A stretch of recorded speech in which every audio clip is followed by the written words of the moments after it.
বাংলাদেশ দেখতে চাই, ইসলামের বাংলাদেশ, যোগ্য সাহেবজাদা বাতিল ও তাগুতের বিরুদ্ধে বলিষ্ঠ কণ্ঠস্বর উস্তাজুল আসাতিজা শেখুল হাদিস ইবনে শেখুল হাদিস আল্লামা মামুনুল হক সাহেব দামাদ বারাকাতুহুম, আল্লামা মামুনুল হক সাহেব দামাদ বারাকাতুহুম। আমি হযরতকে তার মূল্যবান বয়ান পেশ করার জন্য সবিনয় অনুরোধ করছি।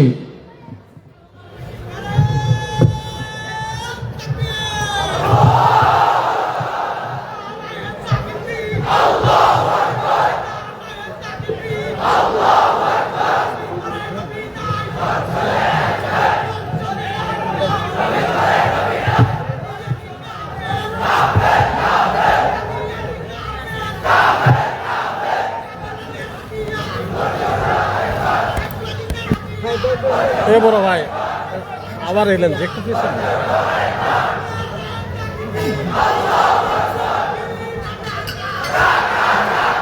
আসসালামু আলাইকুম ওয়া রাহমাতুল্লাহ।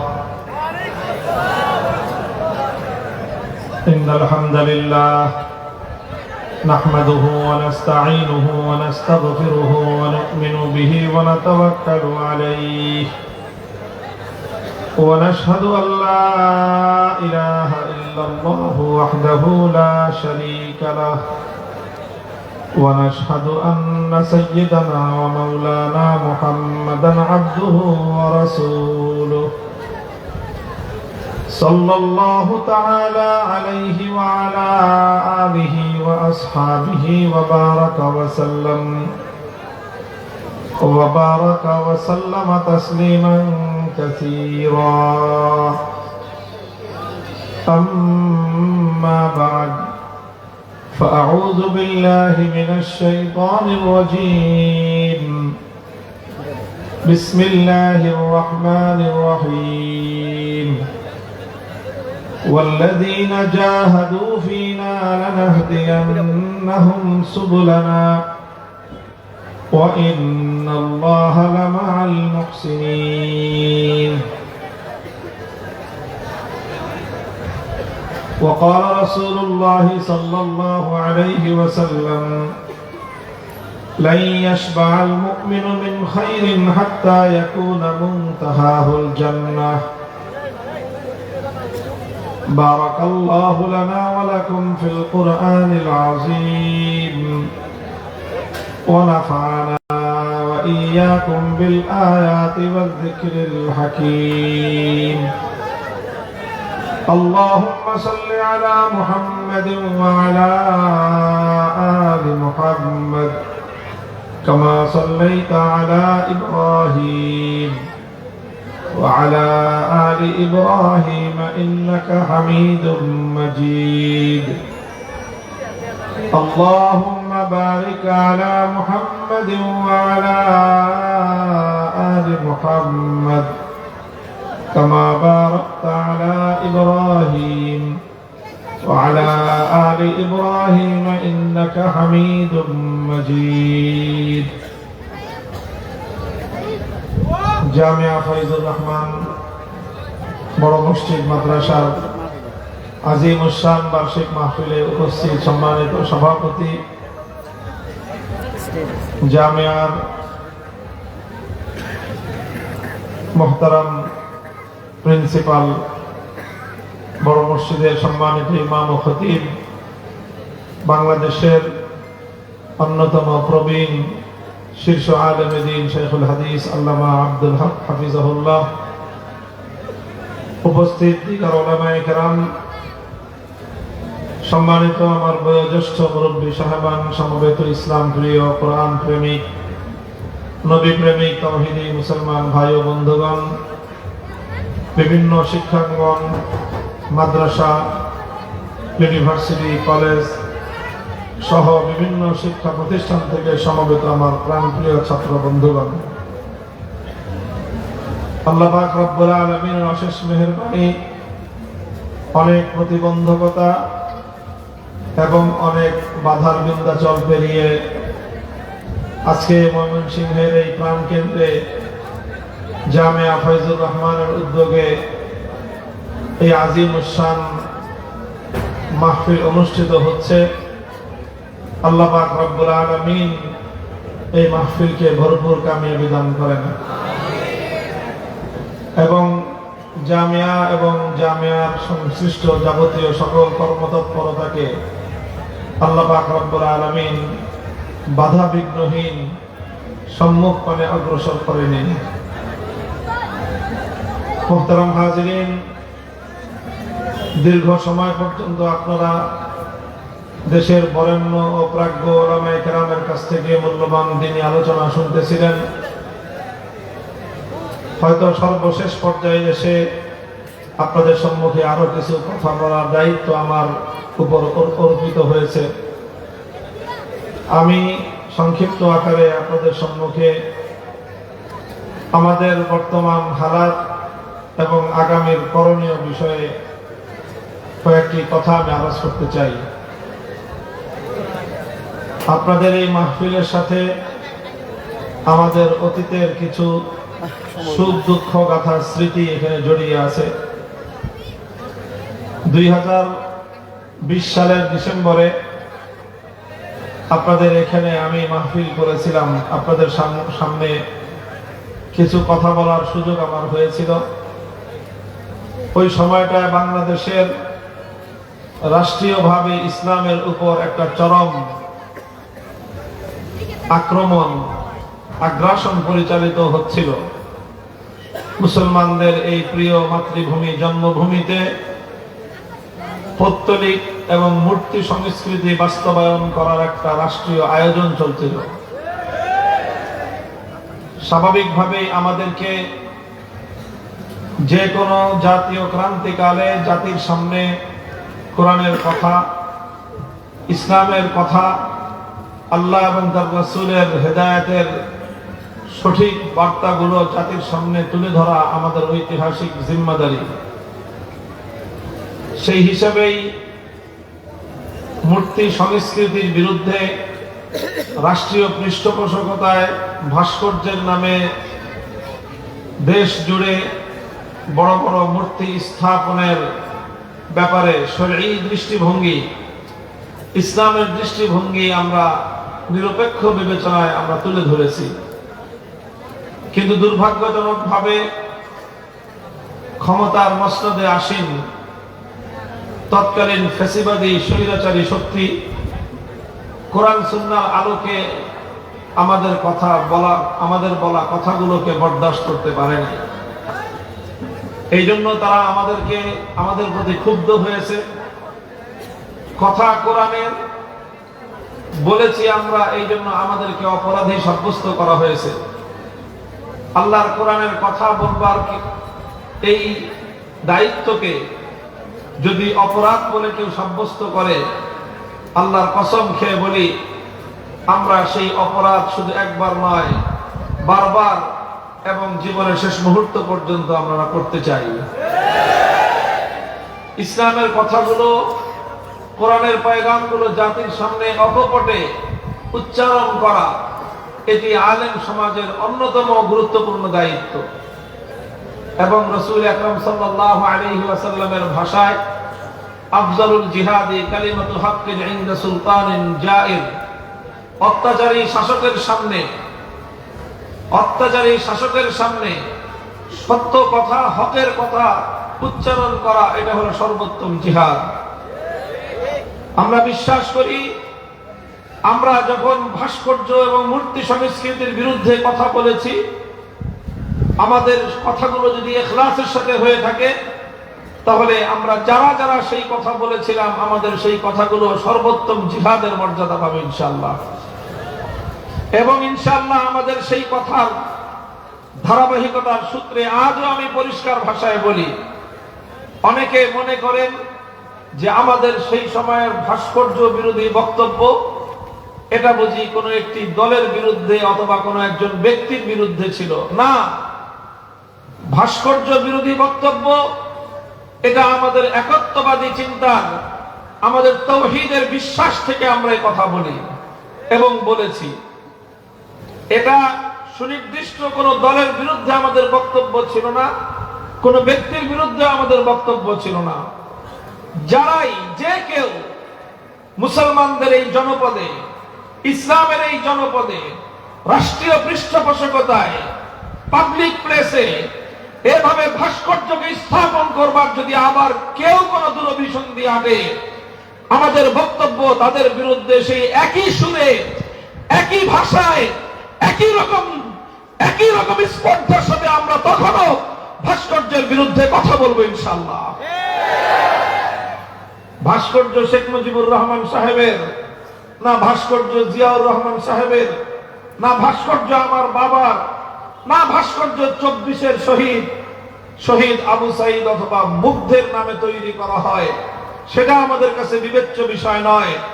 আমাদের পরিষ্কার পয়গাম, মুসলমানদের জনপদে, পাবলিক প্লেসে, রাষ্ট্রীয় খরচে মূর্তি নামক ভাস্কর্য অতীতেও বরদাস্ত করি নাই, আগামীতেও আমরা বরদাস্ত করব না।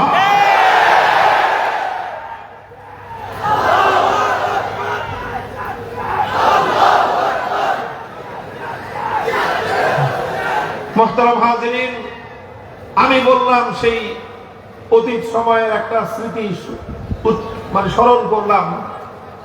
আপনাদের এই মঞ্চে বসে আমি একটা কথা বলেছিলাম, সেটা রাসূল আকরাম সাল্লাল্লাহু আলাইহি ওয়াসাল্লামের মক্কা বিজয়ের উদ্ধৃতি টেনে। নবীজি যেদিন মক্কা বিজয় করলেন, সেদিন সমস্ত হাদিসের মধ্যে মক্কা বিজয়ের যে ঐতিহাসিক বিবরণ এসেছে, তার মধ্যে এসেছে পবিত্র বাইতুল্লাহ শরীফকে কেন্দ্র করে, বাইতুল্লাহ শরীফকে কেন্দ্র করে 360টা মূর্তি ছিল। কোনটা বাইতুল্লাহ শরীফের ভিতরে ছিল, কোনটা বাইতুল্লাহ শরীফের ছাদের উপর ছিল, কোনটা বাইতুল্লাহর আশেপাশে ছিল। নবীজি এক একটা মূর্তিকে নিজ হাতে ভূপাতিত করেছেন। নবীর হাতে একটা লাঠি ছিল, এক একটা লাঠি দিয়ে এক একটা মূর্তির গায়ে আঘাত করেছেন। নবীজির আঘাতের সাথে সাথে মূর্তি ভূপাতিত হয়েছে। নবীজির হাতে লাঠি ছিল আর হাত দিয়ে আঘাত করেছেন, কণ্ঠে উচ্চারিত হয়েছিল জা আল হক ওয়া যাহাকাল বাতিল ইন্নাল বাতিলা কানা যাহুকা। সত্য সমাগত, সত্য এসেছে, মিথ্যা টিকে থাকবার আর কোনো সুযোগ নাই।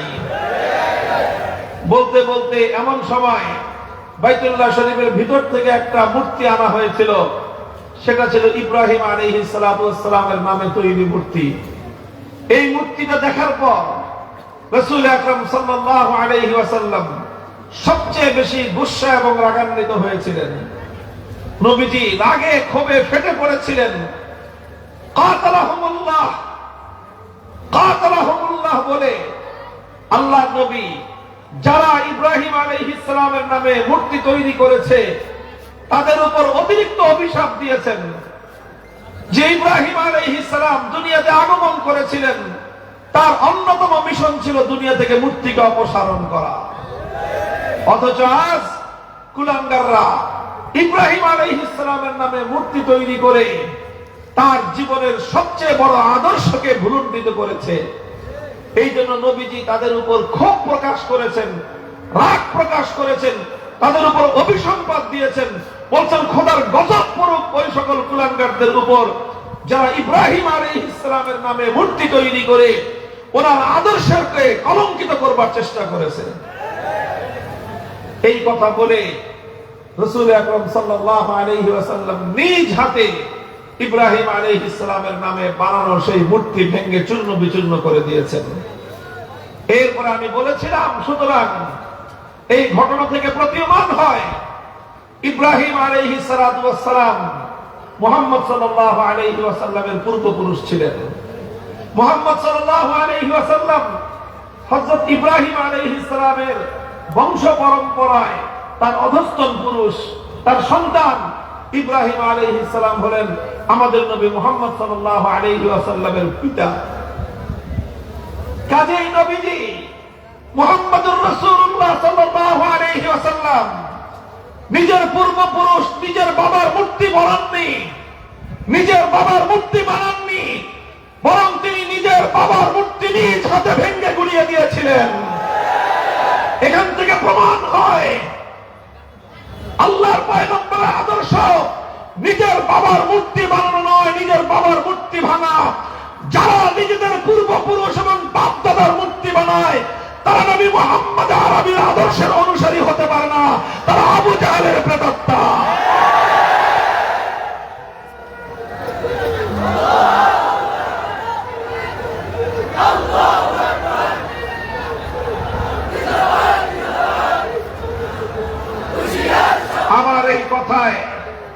আমার এই কথায় নাকি ফেসিবাদী স্বৈরাচারী কলিজা আঘাত লেগেছিল, উনি নাকি খুব কষ্ট পেয়েছিলেন।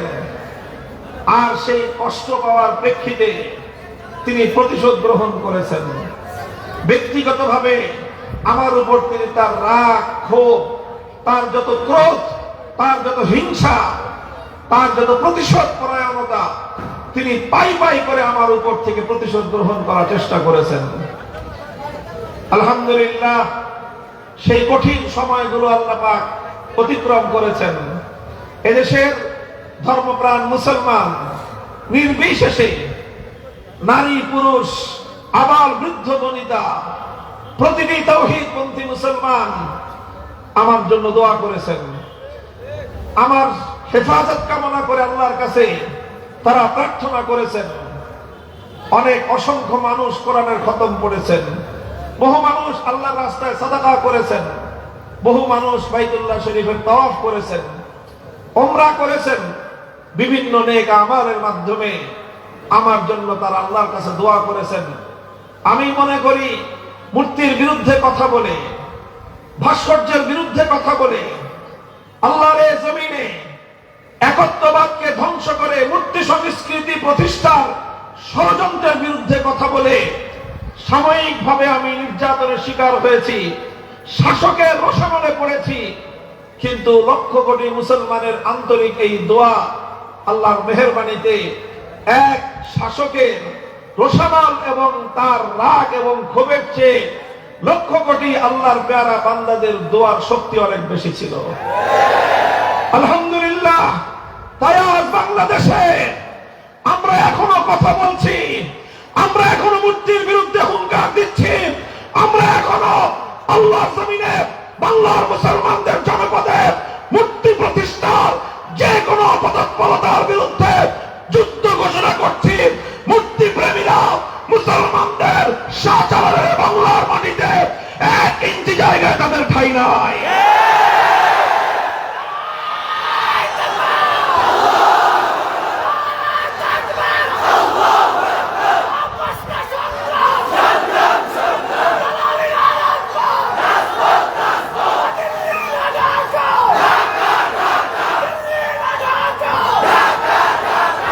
মুহতারাম হাজিরিন, এই কথাটুকু এজন্য স্মরণ করলাম, এই কথাটুকু আবার আপনাদেরকে মনে করিয়ে দিলাম, কারণ এটা একটা ইতিহাসের গুরুত্বপূর্ণ অংশ। এই ইতিহাস আমাদেরকে ভুলে গেলে চলবে না। এই ইতিহাসের প্রতিটি বাঁক, ইতিহাসের প্রতিটি মুহূর্ত, ইতিহাসের প্রতিটি ঘটনা আমাদেরকে অক্ষরে অক্ষরে সংরক্ষণ করতে হবে এবং এই ইতিহাস থেকে আগামী প্রজন্মের জন্য আমাদেরকে অনুপ্রেরণা রেখে যেতে হবে ইনশাআল্লাহ। আলহামদুলিল্লাহ, আল্লাহর মেহেরবানি, আজ আমরা বাংলাদেশে অনেক ত্যাগ এবং কোরবানির পর একটা অনুকূল পরিবেশ আল্লাহ পাক আমাদেরকে সৃষ্টি করে দিয়েছেন। কথা বলেন ঠিক কিনা? তবে আমাদেরকে ভুলে গেলে চলবে না যে অনুকূল পরিবেশ এতটুকু পেয়ে আমরা যদি মনে করি যে সব পাওয়া আমাদের শেষ, আমাদের আর কোনো কিছু চাওয়া পাওয়ার নেই, এটা হবে সবচেয়ে বড় বোকামি। এটা ইসলামী ঐতিহ্যের সাথে মানানসই হবে না। বরং মুমিনের জীবন কখনো থমকে দাঁড়াতে পারে না। ইসলামের মিশন ক্ষুণ্ণ হতে পারে না। ইসলামের মিশন ততদূর পর্যন্ত চলবে যতদিন আল্লাহর পয়গম্বরের সেই ভবিষ্যৎবাণী বাস্তবায়িত না হবে। আমার নবী ভবিষ্যৎবাণী করে গিয়েছেন, লা ইয়াবকা আলা যাহরিল আরদি বাইতু মাদারিন ওয়ালা ওয়াবার ইল্লা আদখালাহু আল্লাহুল ইসলাম ইম্মা বিইজ্জি আজিজ ওয়া ইম্মা বিযুল্লি দলিল। আমি আমার নবী, বিশ্ব নবী, মানবতার নবী, সত্য এবং হক্কানিয়তের নবী মুহাম্মদুর রাসূলুল্লাহ সাল্লাল্লাহু আলাইহি ওয়াসাল্লামের কালজয়ী ভবিষ্যৎবাণী জাতির কাছে পরিষ্কার বার্তা পৌঁছে দিতে চাই। নবীজি বলে গেছেন, এই ভূপৃষ্ঠে একটা ঘর অবশিষ্ট থাকবে না। বাইতু মাদারিন ওয়ালা ওয়াদর, কোন শহর অঞ্চলের আকাশ ছোঁয়া রাজপ্রাসাদ হোক অথবা পল্লী অঞ্চলের ভাঙ্গা কুড়ে ঘর হোক, সেটা বেদে পল্লীর কোন নৌকার ছাউনি হোক অথবা বেদুইনদের কোন তাঁবুর ঘর হোক, ইল্লা আদখালাহুল্লাহুল ইসলাম, পৃথিবীর প্রতিটি ঘরে আমার আল্লাহ ইসলামকে বিজয়ী বেশে প্রবেশ করাবেন। সারা দুনিয়া ইসলাম বিজয়ী হবে ইনশাআল্লাহ।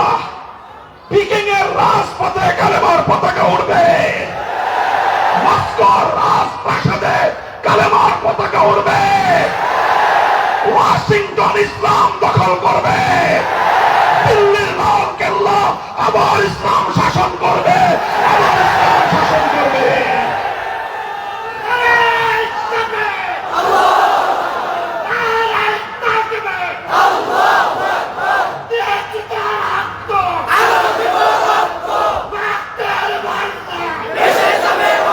ইনশাআল্লাহ সারা পৃথিবী ইসলাম বিজয় করবে।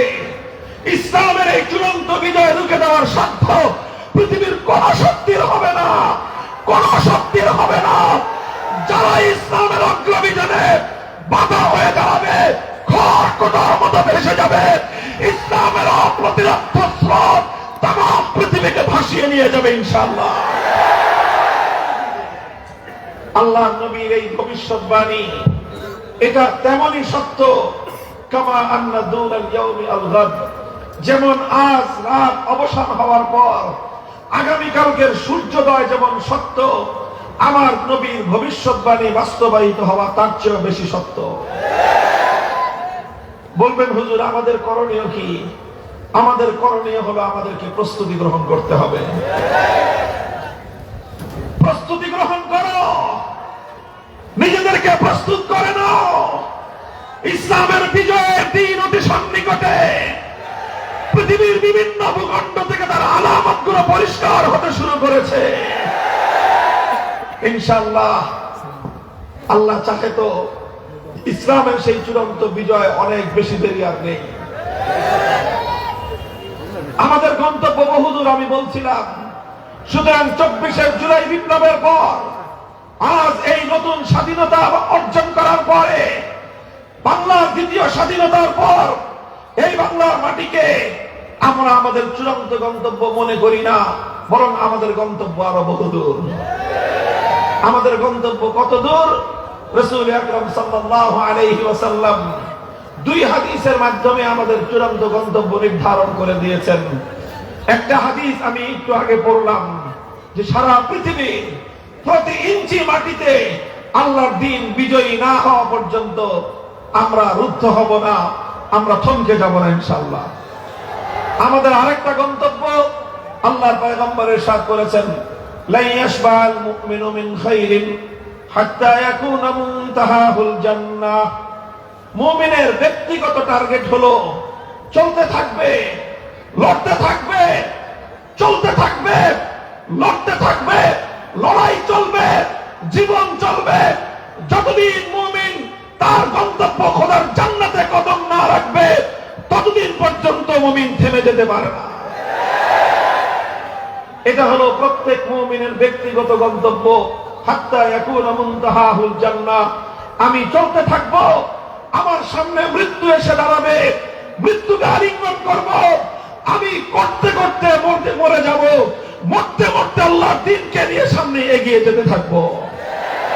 আমার আখিরি কদম, আমার মৃত্যুর আগ মুহূর্তের সর্বশেষ নিঃশ্বাসটা যেন আল্লাহর রাহে উৎসর্গিত হয়। হে ওলামায়ে দেওবন্দের সন্তানেরা, হে শাইখুল হিন্দের সন্তানেরা, আমি আজ তোমাদেরকেও এই শপথের বাণীতে উদ্বুদ্ধ করতে চাই। আসো শপথ গ্রহণ করি। আমার সামনে যখন মৃত্যু দুয়ার এসে হাজির হবে, মরতে মরতে আল্লাহর দ্বীনের ঝান্ডাকে নিয়ে সামনে এগিয়ে যাব আমরা।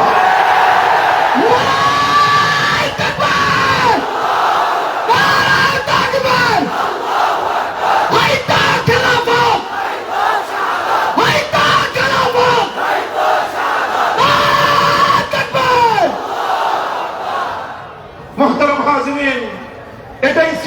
নবী, এটাই নবী জীবনের সর্বোত্তম আদর্শ। আলহামদুলিল্লাহ, আমাদের সামনে আমার নবীর সিরত মওজুদ, আমাদের সামনে আমাদের নবীর নবুয়তের 23 বছরের জিন্দেগির রাত আর দিনগুলো মওজুদ। আমাদের সামনে আমাদের নবীর নবুয়তের 23 বছরের হিজরতের আগে এবং পরের সময়গুলো আমাদের সামনে উপস্থিত। আমাদের সামনে আমাদের নবীর দাওয়াতের ময়দানে, জিহাদের ময়দানে আমার নবীর এক একটি কদম কিভাবে পড়েছিল সেই ইতিহাস আমাদের সামনে বিদ্যমান। আমাদের সামনে আমার নবীর সিরাতের সেই সকল উজ্জ্বল পাতাগুলো জ্বলজ্বল করতেছে। আমার নবী ইসলামের জন্য জীবনে কত ধরনের ত্যাগের কোরবানি স্বীকার করেছেন, জীবনে কত ধরনের প্রতিকূলতাকে মোকাবেলা করেছেন, জীবনে কত ধরনের জুলুম নির্যাতনের শিকার হয়েছেন, কত রকমের জুলুমের স্টিমুলারের নিচে আমার নবী পিষ্ট হয়েছেন। সাহাবায়ে কেরাম জীবন দিয়েছেন, রক্ত দিয়েছেন, সব উৎসর্গ করে দেওয়ার পরেও আমার নবী এক মুহূর্তের জন্য থমকে দাঁড়াননি। জীবনের শেষ মুহূর্ত পর্যন্ত অভিষ্ট লক্ষ্য পানে তিনি এগিয়ে গিয়েছেন। এটাই হলো সিরাতুন নবী। মুহতারাম হাজিরিন, সিরাতুন নবীকে যদি আমরা এক ঝলক খুব সংক্ষেপে যদি আমরা একটু অধ্যয়ন করি, আমরা দেখতে পাবো নবী করিম সাল্লাল্লাহু আলাইহি ওয়াসাল্লাম আল্লাহর পক্ষ থেকে হেরার গুহায় পয়গাম পেলেন, একত্ববাদের দাওয়াত নিয়ে আসলেন। আল্লাহর পক্ষ থেকে বলা হলো মানুষের কাছে তাওহীদের পয়গাম পৌঁছে দিন। নবীজি আল্লাহর কাছে আল্লাহর পয়গাম পৌঁছে দিলেন। ওয়া রাব্বাকা ফাকাব্বির ওয়া সিয়াবাকা ফাতাহহির। আপনি আপনাকে, আপনার আশপাশ প্রতিটি মানুষকে মূর্তি শিরক থেকে, গায়রুল্লাহর ইবাদত থেকে, সব ধরনের শিরক থেকে আপনি তাদেরকে মুক্ত করুন। আপনি আল্লাহর এই জমিনে একমাত্র আপনার রবের বড়ত্ব প্রতিষ্ঠা করুন। আল্লাহর পক্ষ থেকে নির্দেশিত হওয়ার পরে নবী করিম সাল্লাল্লাহু আলাইহি ওয়াসাল্লাম মানুষের কাছে কাছে ঈমানের দাওয়াত নিয়ে গেলেন। রাত নাই, দিন নাই, রাতের অন্ধকারে, দিনের আলোতে, প্রভাত রশ্মিতে, গধূলি বেলার সন্ধ্যায় নবীজি প্রত্যেকটি মক্কার অধিবাসীদের কাছে তাওহীদ এবং একত্ববাদের দাওয়াত নিয়ে গিয়েছেন। কথা বলেন ঠিক কিনা? কখনো মানুষ কেউ দাওয়াত কবুল করেছে, কেউ করে নাই। খুবই অল্প সংখ্যক মানুষ নবীজির ডাকে সাড়া দিয়েছে মক্কা শরীফে। অধিকাংশ মক্কার অধিবাসীরা আল্লাহর নবীর ডাকে সাড়া দিবে তো দূরের কথা, বরং নবীর দরদ মাখা এই আহ্বানকে তারা আল্লাহর নবীর মুখের উপর ছুঁড়ে মারবার চেষ্টা করেছে। আমার নবীজি তখন বলেছেন তাদেরকে একত্রিত করে, ইয়া আইয়ুহান নাস কুলু লা ইলাহা ইল্লাল্লাহ তুফলিহু। হে আমার জাতি, হে আমার সম্প্রদায়, হে মক্কার অধিবাসীরা, এক লা ইলাহা ইল্লাল্লাহর কালেমা পড়ো, একত্ববাদের ঘোষণা দাও, তবেই তোমরা সফলতা লাভ করবে। সঙ্গে সঙ্গে প্রতিবাদ হয়েছে। আবু লাহাব দাঁড়িয়ে বলেছে, তাব্বান লাকা সাইরাল ইয়াউম আলিহাযা জামাতানা। মুহাম্মদ, তুমি ধ্বংস হয়ে যাও। বাপ দাদার ধর্ম থেকে আমাদেরকে বিচ্যুত করার জন্য তুমি আমাদেরকে ডেকেছো। এই কথা বলে আমার নবীর মুখের উপর নবীর দাওয়াত ছুঁড়ে ফেলবার চেষ্টা করেছে। আমার নবী হতাশ হয়ে যান নাই। আমার নবী তার আপনজনদের থেকে এমন রূঢ় আচরণ এবং কঠোর ব্যবহার দিয়ে এক মুহূর্তের জন্য আমার নবী থমকে দাঁড়াননি, বরং আল্লাহর নবীকে যত আঘাত করা হয়েছে নবীজি আরো বেশি শক্তি নিয়ে দাওয়াতের ময়দানে ঝাঁপিয়ে পড়েছেন। চলেছে এইভাবে বছরের পর বছর, 10 বছর পর্যন্ত আল্লাহর নবী মক্কার মানুষকে দাওয়াত দিয়েছেন। রাত দিন একাকার করে দাওয়াত দিয়েছেন। মক্কায় এমন কোন মানুষ খুঁজে পাওয়া যাবে না যার কাছে শতবার, সহস্রবার তাওহীদ এবং একত্ববাদের দাওয়াত না পৌঁছেছে। কিন্তু সেখানে অল্প কিছু সংখ্যক মানুষই দাওয়াত গ্রহণ করেছে, ঈমান কবুল করেছে, কালেমা পড়েছে।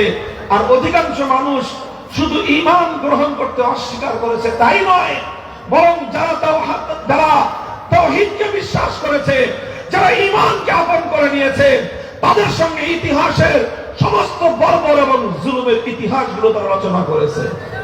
কথা ঠিক কিনা? তারা হযরত বেলালকে ফুটন্ত বালুর উপর চিৎকারে শোয়ে বুকের উপর পাথর চাপা দিয়েছে। খাব্বাব ইবনে আরাদ রাদিয়াল্লাহু আনহুকে জ্বলন্ত আগুনের উপর শোয়ে দিয়েছে, শরীর থেকে চামড়া গোশত চর্বি খসে গলে গলে সে আগুন নিভে গিয়েছে, কিন্তু নির্দয় পাষণ্ডদের হৃদয়ের মধ্যে এতটুকু দয়ার উদ্রেক হয়নি। হযরত ইয়াসির রাদিয়াল্লাহু আনহুকে দ্বিখণ্ডিত করে হত্যা করেছে, হযরত সুমাইয়া রাদিয়াল্লাহু আনহাকে নির্মমভাবে হত্যা করেছে, হযরত আম্মারকে কূপের মধ্যে মাথা নিচের দিকে দিয়ে পায়ের মধ্যে রশি বেঁধে ঘন্টার পর ঘন্টা ঝুলন্ত করে রেখেছে। আল্লাহর নবীর গলার মধ্যে গামছা পেঁচিয়ে শ্বাসরুদ্ধ করে হত্যার পায়ে তারা চালিয়েছে। সিজদারত অবস্থায় নবীর মাথার উপর উটের ভুঁড়ি ফেলে দিয়ে আমার নবীকে হত্যা করার ষড়যন্ত্র চালিয়েছে। এমন কোন ষড়যন্ত্রের এমন কোন ইতিহাস নাই, ষড়যন্ত্রের এমন কোন রকম ফের নাই যেটা মক্কার মাটিতে আল্লাহর নবী এবং সাহাবীদের সঙ্গে অ্যাপ্লাই না করা হয়েছে। কথা ঠিক কিনা? আপনাদেরকে আমি প্রশ্ন করতে চাই, এই জুলুম, এই অত্যাচার, এই বর্বরতা, এই পাষণ্ডতা, এই নৃশংসতা, এই নির্মমতার সামনে আল্লাহর নবী ভয় পেয়ে নিজেকে গুটিয়ে নিয়েছিলেন? বলেন, নবী থমকে গিয়েছিলেন? নবীজি তার মিশনকে স্থগিত করে দিয়েছিলেন? না, বরং কি করেছেন? আল্লাহর নবী যখন দেখলেন যে মক্কার মানুষ আর ইসলাম গ্রহণ করার তেমন একটা আশা করা যায় না, নবীজি নতুন জায়গার সন্ধান করেছেন। মক্কার মানুষ ঈমান গ্রহণ করে নাই, আমার নবী তায়েফে গিয়েছেন, তায়েফে দাওয়াত দিয়েছেন। তায়েফে 1 মাস পর্যন্ত আল্লাহর নবী দাওয়াতের মেহনত করেছেন। তায়েফের ইতিহাস আরো নির্মম ইতিহাস, তায়েফের ইতিহাস আরো মর্মান্তিক ইতিহাস, তায়েফের ইতিহাস আরো দুঃখজনক ইতিহাস, তায়েফের ইতিহাস রক্তঝরা ইতিহাস, তায়েফের ইতিহাস অশ্রুঝরা এক নির্মম উপাখ্যান। আম্মা জান হযরত আয়েশা রাদিয়াল্লাহু আনহা নবীজিকে প্রশ্ন করেছিলেন, ইয়া রাসূলুল্লাহ, আপনার এই জীবনে ইসলামের জন্য, আল্লাহর দ্বীনের জন্য কাফের এবং জালেমদের পক্ষ থেকে আপনি তো অনেক রকম নির্যাতনের শিকার হয়েছেন। আপনার উহুদের মাঠে দণ্ডাল ভেঙেছে, মাথা ভেঙে দিয়েছে, বেহুশ হয়ে পড়ে গিয়েছেন, গুজব ছড়িয়ে পড়েছে, আপনি শহীদ হয়ে গিয়েছেন। এত নির্মম নির্যাতন, তবে এর মধ্যে সবচেয়ে কঠিন দিন আপনার জন্য কোনটা ছিল? নবী করিম সাল্লাল্লাহু আলাইহি ওয়াসাল্লাম নিজে নির্ধারণ করলেন, আমার জন্য সবচেয়ে কঠিন দিন ছিল সেই তায়েফের ময়দানে, যেদিন আমি তাদের কাছে দাওয়াত প্রদান করেছিলাম। তারা কেউ আমার দাওয়াত গ্রহণ করবে তো দূরের কথা, দাওয়াত তো গ্রহণ করেই নাই। ন্যূনতম একটু মেহমান হিসেবে আমাকে একটু সম্মান দেখাবে, সেটাও দেখায় নাই। সাধারণ একটু মানবিক আচরণ করবে, সেটাও তারা করে নাই। আমাদের দাওয়াত প্রত্যাখ্যান করার পাশাপাশি তায়েফের সমস্ত দুষ্ট সন্ত্রাসীদেরকে আমাদের উপর মেলিয়ে দিয়েছে। তারা পাথরের বৃষ্টি বর্ষণ করেছে আমার উপর, সারা শরীর রক্তে রঞ্জিত হয়েছে, মাথা থেকে রক্ত পড়তে পড়তে জমিনের সাথে রক্ত পড়েছে, পায়ের চপ্পল সেই রক্ত দিয়ে পায়ের সাথে আটকে গিয়েছে, বেহুশ হয়ে আমি পড়ে যাই। তারা এসে আবার আমার হাত ধরে উঠায় দেয়, আমাকে চলতে সাহায্য করে। 2 কদম চলার সাথে সাথে আবার সেই দুষ্টদেরকে, সন্ত্রাসীদেরকে আবার উস্কানি দিয়ে দেয়, তোরা আবার পাথর মার। তারা আবার আমার উপর পাথর নিক্ষেপ করে। এইভাবে দিনের পর দিন মাসখানেক তায়েফের মধ্যে পাথর বৃষ্টির মধ্য দিয়ে আমাকে অতিক্রম করতে হয়েছে। এক ব্যক্তিও কালেমা পড়ে নাই। মুহতারাম হাজিরিন, ইতিহাস আমরা সকলেই জানি, সবাই পড়ি। এরপরে আবার সেই ইতিহাসকে আমি একটু ভিন্ন আঙ্গিকে আলোচনায় আনতেছি। আমাদের জীবনের উত্তম আদর্শ অনুসরণ করার নিমিত্তে আমি আপনাদেরকে কিছু কথা, কিছু পয়গাম আমার পক্ষ থেকে আমি আখেরি মুহূর্তে দিতে চাই। আমি আপনাদেরকে জিজ্ঞাসা করতে চাই, আমার নবী মক্কা থেকে হতাশ হয়ে তায়েফে গেলেন, তায়েফ থেকে হতাশ হয়ে মক্কায় ফিরে আসলেন, এরপরে কি নবী থমকে গিয়েছেন? না, আমার নবীর অভিধানে ক্লান্তি বলতে কোনো শব্দ ছিল না। আমার নবীর অভিধানে শ্রান্তি বলতে কোনো শব্দ ছিল না। আমাদের নবীর ইতিহাসে দমে যাওয়া নামক কোনো শব্দ ছিল না। আমার নবীর অভিধান একটাই শব্দ ছিল, সামনে এগিয়ে চলো, সামনে এগিয়ে চলো। ইসলাম নিয়ে সামনে আগাতে থাকবো, হয় লক্ষ্যে আমরা আমাদের মন্দিরে পৌঁছবো, হয় উদ্দেশ্যের সাধন, আর না হয় জীবনের পতন। হয় আমরা বিজয় অর্জন করবো, শাহাদাতের পেয়ালা পান করব, মুমিনের কাছে তৃতীয় কোনো অপশন নাই। আলহামদুলিল্লাহ, আল্লাহ পাক নবীজিকে হতাশ করেন নাই। তায়েফ থেকে ফিরে আসার সাথে সাথে আল্লাহ পাক নবীজির সামনে নতুন দুয়ার খুলে দিলেন। হজের মৌসুম, মদিনা থেকে 6 জন লোক আসলো আল্লাহ নবীর সঙ্গে, তাদের সাথে মিনার ময়দানে আকাবায় সাক্ষাৎ হয়ে গেল। নবীজি তাদের কাছে দাওয়াত দিলেন। 6 জন মানুষ দাওয়াত কবুল করলো। মক্কায় হয় নাই, তায়েফে হয় নাই, এক ধাক্কায় আল্লাহ পাক সেই দাওয়াত সোনার মদিনায় পৌঁছে দিলেন। এবছর 6 জন আসলো, পরের বছর 12 জন আসলো, তারপরের বছর 70 জনের নুরানি কাফেলা সোনার মদিনা থেকে আমার নবীর সঙ্গে মক্কায় এসে মিলিত হয়ে তারা বলল, ইয়া রাসূলুল্লাহ, মক্কার মানুষ আপনাকে প্রত্যাখ্যান করেছে, মক্কার মানুষ দাওয়াত গ্রহণ করতে অস্বীকার করেছে, মক্কার মানুষ দ্বীন কায়েম করতে অস্বীকার করেছে, মক্কার মানুষ আপনার দ্বীনকে নিয়ে দাঁড়িয়ে যেতে তারা অস্বীকার করেছে। আসুন আমরা মদিনাবাসী আপনাকে স্বাগত জানাই, আমরা আপনার সঙ্গে থাকবো। আপনার মিশন হবে আমাদের মিশন, আপনার দ্বীন হবে আমাদের দ্বীন। আপনার এই দ্বীনের জন্য জীবন দেব, রক্ত দেব, আপনাকে ছেড়ে আমরা একা যাব না। নবীজি হিজরত করলেন জিলহজ মাস, এরপরে 3 মাসের মাথায় মুহররম, সফর, রবিউল আউয়ালে আল্লাহ নবী হিজরত করলেন, মদিনায় চলে গেলেন। লম্বা ইতিহাস, সব কথা বাদ। আল্লাহ নবী মদিনায় গিয়ে মদিনা সনদের মাধ্যমে ইহুদি এবং মুশরিকদের সাথে শান্তি চুক্তি করে মদিনায় একটা নিরাপদ পরিবেশ কায়েম করলেন। মুসলমানরা সেখানে নির্বিঘ্নে আল্লাহর ইবাদত করতে পারে, মুসলমানরা সেখানে নির্বিঘ্নে সালাত আদায় করতে পারে, নামাজ পড়তে পারে, নির্বিঘ্নে কোরআনের তেলাওয়াত করতে পারে, নির্বিঘ্নে এখন আর সিজদা করলে কেউ আর তাদের মাথায় এসে উটের গুলি ফেলে না। কোরআন তেলাওয়াত করলে কেউ এসে তার গলায় গামছা পেঁচায় শ্বাসরুদ্ধ করে হত্যা করতে চায় না। কালেমা পড়লে কেউ এসে তাদেরকে দ্বিখণ্ডিত করার হুমকি দেয় না। কালেমা পড়ার অপরাধে কেউ তাদের বুকের উপর পাথর চাপা দেয় না, কেউ তাদেরকে আগুনে পুড়িয়ে হত্যা করার পায়তারা চালায় না। সোনার মদিনায় এমন একটা শান্তিপূর্ণ পরিবেশ আল্লাহ নবী কায়েম করেছিলেন হিজরতের সঙ্গে সঙ্গে। আমি জানতে চাই, যখন মদিনায় শান্তিপ্রিয় পরিবেশ পেয়ে গেলেন আল্লাহ নবী, নবীজি এবার মনে করলেন, প্রশ্ন শুনুন, নবীজি কি এবার মনে করলেন যে যথেষ্ট হয়েছে? নবীজিকে এবার মনে করলেন যেহেতু একটা শান্তিপ্রিয় পরিবেশে, শান্তিপূর্ণ পরিবেশে আমরা দাওয়াত এবং তালিমের কাজ করতে পারতেছি, শান্তিপ্রিয় পরিবেশে আমরা এখন তাজকিয়ার কাজ করতে পারতেছি, শান্তিপ্রিয় পরিবেশে ইসলামের দাওয়াত, তালিম এবং তাজকিয়ার কাজ করতে পারতেছি, খানকাহ পরিচালনা করতে পারতেছি, আত্মশুদ্ধির কাজ করতে পারতেছি। সুতরাং এখন আর সামনে অগ্রসর হওয়ার কথা, দরকারটা কি? নবীজি কি এমন চিন্তা করেছিলেন? ইতিহাস কি বলে, কোরআন কি বলে, আল্লাহর পয়গম্বরের পবিত্র সিরাতের ইতিহাস আমাদেরকে কি বলে? 1 বছর অতিক্রান্ত হওয়ার আগেই আমার নবী ঘোষণা করলেন, ইসলাম শুধুমাত্র শান্তিপূর্ণভাবে তালিম, তাবলীগ আর তাজকিয়ার খেদমতের জন্য দুনিয়াতে আসে নাই। ইসলাম শুধু দুনিয়াতে শান্তিপূর্ণভাবে নামাজ রোজা পালন করার জন্য আসে নাই। ইসলাম শুধু দুনিয়াতে মুসলমানরা নিরাপদে আল্লাহর নাম জিকির করবে, আল্লাহর ইবাদত করবে, এতটুকুর জন্য শুধু ইসলাম আসে নাই। নবীজি ঘোষণা করলেন, উযিনা লিল্লাযীনা ইউকাতালুনা বিআন্নাহুম যুলিমু ওয়া ইন্নাল্লাহা আলা নাসরিহিম লাকাদির। আল্লাহর নবী ঘোষণা করলেন, ইসলামের এখন মূলনীতির পরিবর্তন। 14 বছর পর্যন্ত মূলনীতি ছিল ইসলামের উপর কেউ আঘাত করলে, মুসলমানদের উপর কেউ আঘাত করলে পাল্টা আঘাত করা হতো না।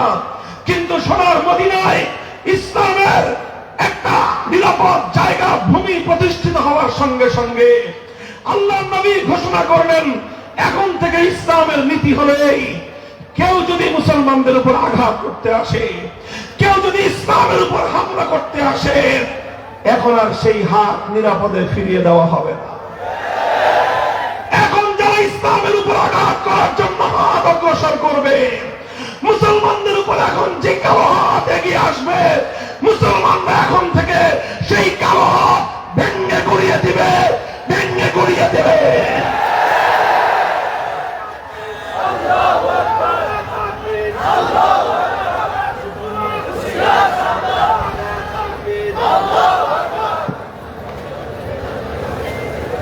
ইসলামের দাওয়াতের সাথে, তালিমের সাথে, তাজকিয়া এবং খানকাহি মেহনতের সাথে আল্লাহ নবী চতুর্থ মেহনত যুক্ত করলেন, যেই মেহনতকে বলা হয় জিহাদের মেহনত, যেই মেহনতকে বলা হয় দ্বীনকে বিজয়ী করার মেহনত।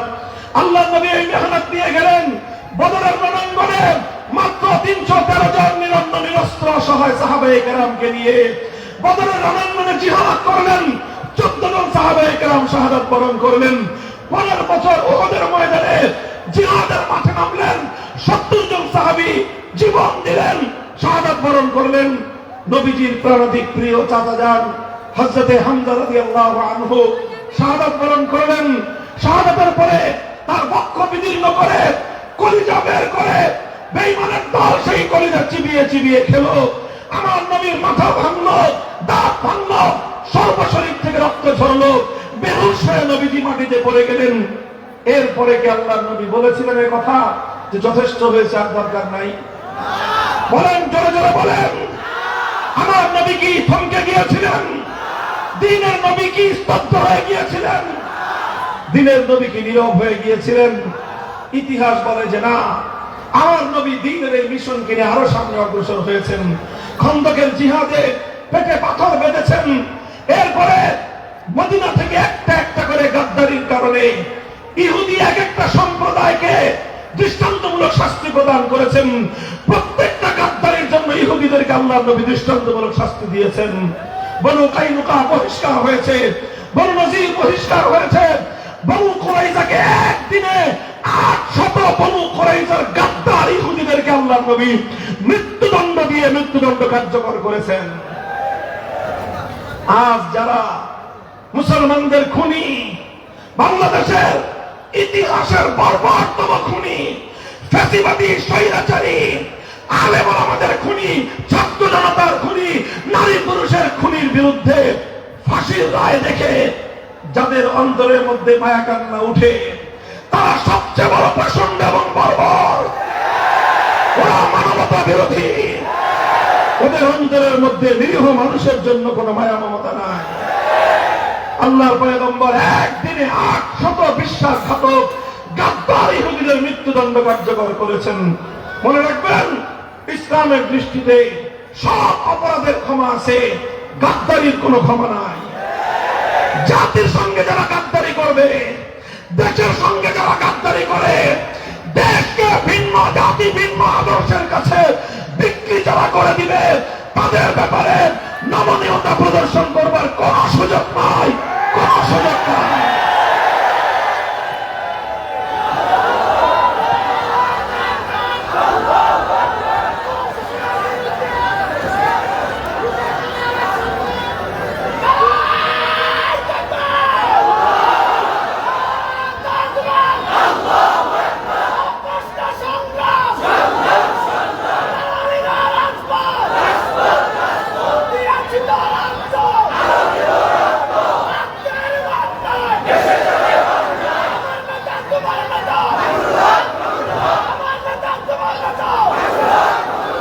মোহতারাম হাজিরিন, ইতিহাস আর বেশি বলবো না। আখেরি অধ্যায় ইতিহাসের যেটা আমি বলতে চাই, আসলো 7ম হিজরি।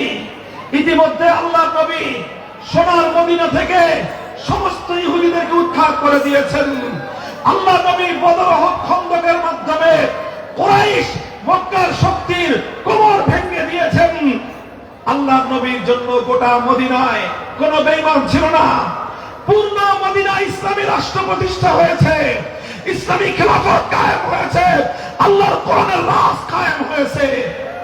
এরপরে কি আল্লাহর নবী শান্তি দিয়েছেন?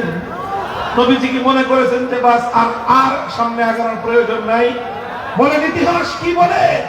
7ম হিজরিতে আল্লাহর নবী 1400 সাহাবায়ে কেরাম নিয়ে পবিত্র মক্কার দিকে রওনা করলেন।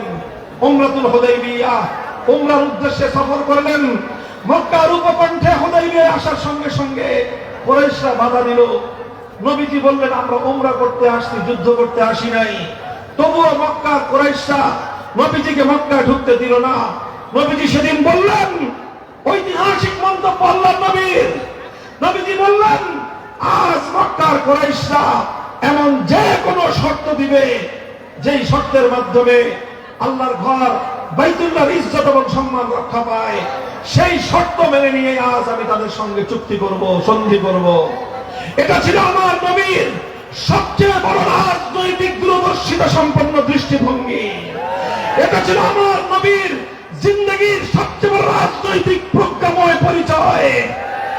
আল্লাহর নবী রাজনৈতিক প্রজ্ঞার পরিচয় দিলেন, আল্লাহর নবী রাজনৈতিক দূরদৃষ্টির পরিচয় দিলেন। বাহ্যিকভাবে অনেকেই মনে করেছিল নবীজি হুদায়বিয়ার সন্ধির মাধ্যমে নতি স্বীকার করেছেন। আসলে এটা নতি স্বীকার ছিল না, বরং এই সুলহে হুদায়বিয়ার মাধ্যমে, হুদায়বিয়ার সন্ধির মাধ্যমে আমার নবীর রাজনৈতিক দূরদর্শিতার প্রমাণ হয়। প্রমাণ হয় আল্লাহর নবী শুধু মসজিদের ইমাম ছিলেন না, প্রমাণ হয় আল্লাহর নবী শুধু মুআল্লিম আর শিক্ষক ছিলেন না, প্রমাণ হয় আল্লাহর নবী শুধুমাত্র উম্মতের আত্মশুদ্ধির মুজাক্কি ছিলেন না, প্রমাণ হয় আল্লাহর নবী যেমন উম্মতের ইমাম ছিলেন, যেমন উম্মতের শিক্ষক ছিলেন, যেমন উম্মতের আত্মশুদ্ধির মেহনতকারী ছিলেন, ঠিক তদ্রূপ আমার নবী এই উম্মতের মধ্যে সবচেয়ে দূরদৃষ্টি সম্পন্ন, প্রজ্ঞা সম্পন্ন রাজনৈতিক নেতৃত্বের অধিকারী ছিলেন। কারণ এই হুদায়বিয়ার সন্ধির মাধ্যমে পরবর্তী 2 বছর বিশ্বময় এক বিপ্লব হয়েছিল। পরবর্তী 2 বছরে আল্লাহর নবী রোম সম্রাট, পারস্য সম্রাট, পৃথিবীর বড় বড় সকল সম্রাটদের রাজদরবার পর্যন্ত কালেমার দাওয়াত পৌঁছে দিতে সক্ষম হয়েছিলেন। হুদায়বিয়ার সন্ধির বরকতে ওই বছরই আরবের মাটিতে ইহুদিদের সর্বশেষ ঘাঁটি খায়বার দখল করে খায়বার থেকে ইহুদিদেরকে উৎখাত করতে সক্ষম হয়েছিলেন। হুদায়বিয়ার সন্ধির বরকতে মাত্র 1 বছরের মাথায় আল্লাহর নবী 8ম হিজরির রমজান মাসে পবিত্র মক্কা মুআজ্জামাকে বিজয় করে বাইতুল্লাহর পবিত্র আঙ্গিনায় আল্লাহর দ্বীনের ঝান্ডা সমুন্নত করতে পেরেছিলেন। মুহতারাম হাজিরিন, ইতিহাস এই জন্য বললাম, এই জায়গা থেকে আমি 2টো কথা আলেম ওলামাদেরকে বলতে চাই। 2টো কথা আজকের এই বিশাল জনসমুদ্রকে লক্ষ্য করে আমি বলতে চাই। লিসেন মি, কান খাড়া করে আমার এই 2টো কথা শুনেন। 1 নম্বর বক্তব্য হবে, 1 নম্বর কথা, হুদায়বিয়ার আমার নবীর রাজনৈতিক নেতৃত্বের যেই পরিচয় পাওয়া গিয়েছে, এখান থেকে সাব্যস্ত হয় আম্বিয়ায়ে কেরাম শুধু মসজিদের ইমাম হতেন না, আম্বিয়ায়ে কেরাম শুধু ধর্মীয় নেতা হতেন না, আম্বিয়ায়ে কেরাম যেমন ধর্মীয় নেতৃত্ব দিতেন, রাজনৈতিক নেতৃত্বের ক্ষেত্রেও আম্বিয়ায়ে কেরাম অত্যন্ত দক্ষ এবং প্রজ্ঞা সম্পন্ন ব্যক্তিত্ব হতেন।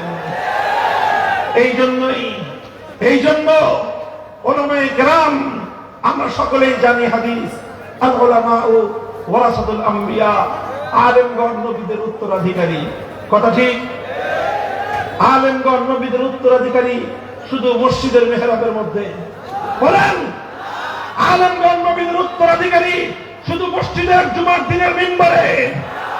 আলেমগণ নবীদের উত্তরাধিকারী শুধুমাত্র দর্স এবং তাদরিসের মুআল্লিম এবং শিক্ষকের মাসনদে?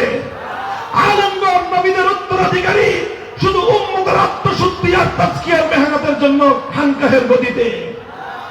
আলেমগণ যেমনি ভাবে মসজিদের মেহরাবে নবীর উত্তরাধিকারী, আলেমগণ ইমামতি করবেন, আলেমগণ যেভাবে দর্স এবং তাদরিস তালিমের জন্য নবীদের উত্তরাধিকারী তারা শিক্ষকতা করবেন, আলেমগণ যেরকম নবীদের উত্তরাধিকারী দাওয়াত এবং তাবলীগের ময়দানে তারা দাওয়াতের নেতৃত্ব দিবেন, আলেমগণ যেরকম নবীদের উত্তরাধিকারী তাজকিয়া এবং খানকাহের মেহনতে সেখানে তারা উম্মতের আত্মশুদ্ধির কাজে নেতৃত্ব দিবেন। ঠিক তদ্রূপ এই উম্মতের যে কোনো রাজনৈতিক ক্রান্তিকালে উম্মতের উলামায়ে কেরামকে নিয়ামতে নবী, নবীর উত্তরাধিকারের দায়িত্ব পালন করতে গিয়ে জাতিকে রাজনৈতিক নেতৃত্ব প্রদান করতে হবে। আমি একটা হাদিস শোনাই, একটু বুঝেন। একটা হাদিস শোনাই, বুখারী শরীফের হাদিস। মুসলিম শরীফ সহ সমস্ত হাদিসের কিতাবের মধ্যে হাদিসটি বর্ণিত আছে।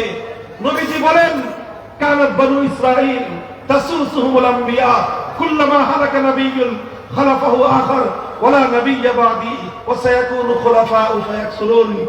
নবীজি বললেন, দেখো আমাদের পূর্বে যারা নবী হতেন, প্রত্যেক নবী তার কওমের সিয়াসতের দায়িত্বশীল হতেন। কিসের দায়িত্বশীল? হ্যাঁ, মাদ্রাসার ছাত্ররা বলো, কিসের দায়িত্বশীল? আমি ছাত্র রাজনীতি শেখাচ্ছি না তোমাদেরকে হাদিস শেখাচ্ছি। হাদিসের শিক্ষাটা যদি গ্রহণ করতে ব্যর্থ হও, তুমি ভালো আলেম হতে পারবে না। তাসুসুহুমুল আম্বিয়া, নবীগণ সিয়াসতের দায়িত্বশীল হতেন। তাসুসু মিন সাসা ইয়াসুসু সিয়াসাতুন, মাসদার হলো সিয়াসাত, বাবে নাসরা ইয়ানসুরু থেকে এর মুজাররাদের সিগা ইস্তেমাল হয়, ব্যবহার হয়। আল্লাহ নবী বলতেছেন, সিয়াসতের দায়িত্ব হতো নবীদের। কুল্লামা হালাকা নাবিয়্যুন খালাফাহু আখার, এক নবী চলে গেলে আরেক নবী আসতেন, তিনি উম্মতের সিয়াসতের হাল ধরতেন। সিয়াসত শব্দের অর্থ কি? মাদ্রাসার সমস্ত ছাত্ররা এক বাক্যে বলবা, সিয়াসত শব্দের আবিধানিক কি অর্থ বলো? এই কয়জন মানুষ জানে? হ্যাঁ, নাউযুবিল্লাহি মিন যালিক, ইন্না লিল্লাহি ওয়া ইন্না ইলাইহি রাজিউন। বলো, সিয়াসত শব্দের অর্থ কি? এখানে মাদ্রাসা তো আরো ছাত্র আছে। সিয়াসত শব্দের অর্থ কি আরবি ভাষায়? রাজনীতি। তাসুসুহুমুল আম্বিয়া, সমস্ত নবীগণ রাজনীতি করতেন। সমস্ত নবীগণ উম্মতের রাজনৈতিক কান্ডারি হতেন। বলবেন যে হুজুর তাহলে কি আপনি সব আলেমদেরকে রাজনীতি করতে বলেন? না, আমার মাথা এত খারাপ হয় না। আমি সমস্ত আলেমদেরকে রাজনীতি করতে বলি না। বলবেন যে হুজুর তাহলে কি বলতে চান আপনি? আমি বলতে চাই, সব হুজুররা কি মসজিদ ইমামতি করে? বাংলাদেশে মসজিদ হলো সর্বোচ্চ 4 থেকে 5 লক্ষ। আলহামদুলিল্লাহ, বাংলাদেশে আলেম ওলামা আছে 50 লক্ষ। তাহলে মসজিদে ইমামতি করে কয়জন? 5 লক্ষ সর্বোচ্চ। সব মিলায় কওমে আলিয়া সব মিলায় 5 লক্ষ মানুষ মসজিদে ইমামতি করে। তাও যদি ধরে নেই সব মসজিদে ইমাম আছে, গ্রামগঞ্জে অনেক মসজিদ আছে কোনো ইমামই নেই। তাহলে সবাই তো ইমামতি করে না, কিন্তু ইমামতি করাটা এটা আল্লাহর নবীর জিম্মা ছিল কিনা বলো? আমার নবীর পূর্ণ 23 বছরের নবুয়তের জিন্দেগিতে, নবীর জীবদ্দশায়, আল্লাহর নবীর অন্তিম মুহূর্তে মৃত্যু সজ্জায় আবু বকর রাদিয়াল্লাহু আনহু 17 ওয়াক্ত নামাজ ইমামতি করেছেন। কয় ওয়াক্ত? 17 ওয়াক্তের মধ্যে আবার 1 ওয়াক্তের ইমামতি অর্ধেক আল্লাহর নবী করেছেন, অর্ধেক আবু বকর সিদ্দিক করেছেন। আর এর আগে নবীর সামনে মাত্র একদিন হযরত উবাই ইবনে কাব রাদিয়াল্লাহু তাআলা ইমামতি করেছিলেন। আরেকদিন আবু বকর সিদ্দিক ইমামতি শুরু করেছিলেন। নবী যাওয়ার সঙ্গে সঙ্গে ইমামতি আল্লাহর নবীর কাছে সুপর্দ করে আবু বকর সিদ্দিক তিনি মুসল্লিদের কাতারে শামিল হয়ে গিয়েছেন। তাহলে নবীর জীবনে, নবীর সামনে তো অন্য কেউ ইমামতি করে নাই। সবসময় ইমামতি করতেন কে? বলা, নবীজি ইমামতি করতেন। সুতরাং আজকে যারা উম্মতের ইমাম, তারা শুধুমাত্র মসজিদের মিহরাবে দাঁড়িয়ে কোন কমিটির চাকরি করে না, তারা আল্লাহর নবীর নিয়ামতের জিম্মাদারি আদায় করে।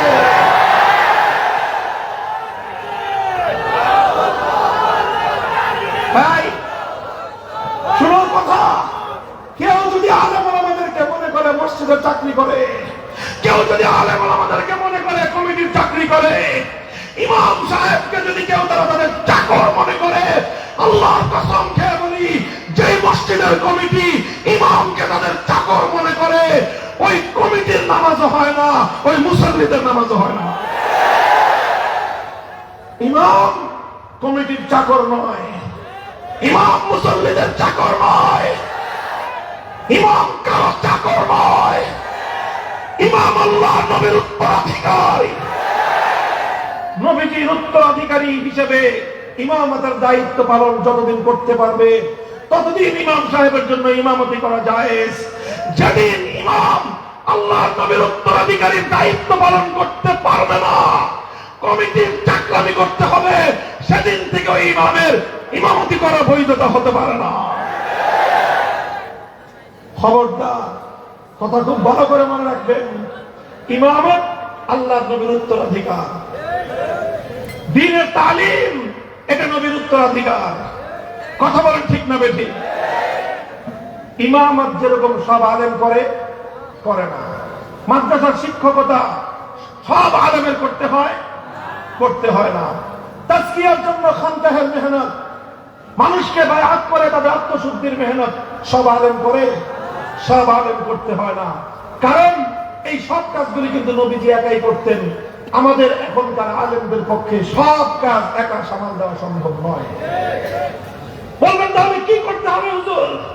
করতে হবে যেটা উম্মতের 50 লক্ষ আলেমের মধ্যে 5 লক্ষ ইমামতি করে, উম্মতের 50 লক্ষ আলেমের মধ্যে 10 লক্ষ মাদ্রাসায় শিক্ষকতা করে, উম্মতের 50 লক্ষ আলেম আমাদের মধ্যে 5 লক্ষ দাওয়াত এবং তাবলীগের মেহনত সামলায়, উম্মতের 50 লক্ষ আলেমের মধ্যে 5 লক্ষ তাজকিয়া এবং খানকাহের মেহনত চালায়। ঠিক তদ্রুপ আজ উম্মতের এই ক্রান্তিকালে রাজনৈতিক নেতৃত্ব দেওয়ার জন্য 50 লক্ষ আলেমের মধ্যে যোগ্যতা সম্পন্ন, দক্ষতা সম্পন্ন 5 লক্ষ ওলামায়ে কেরাম রাজনৈতিক নেতৃত্বের দায়িত্ব হাতে তুলে নেওয়া জিম্মাদারি।